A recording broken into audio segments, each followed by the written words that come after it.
Hey guys, in this video, I'm gonna show you how to share Apple Music with family through Verizon. So let's get into it. From the home screen, tap Settings.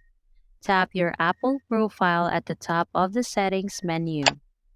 If prompted, enter your Apple ID and password, then tap Sign In.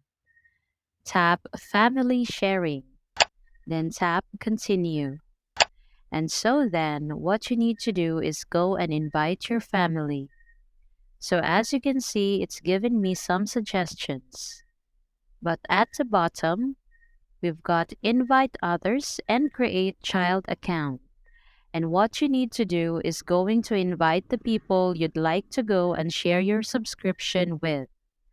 As you can see, there is a max of 5 people. And once you tap done, you'll then be taken back to this page here. And then what you need to do is tap family sharing again.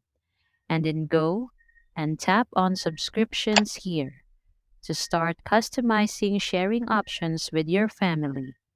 And that's all for this video, guys. If this video was helpful, please give us a like. And don't forget to subscribe to our channel so you don't miss out our new uploads. Thanks for watching, and I will see you in the next one.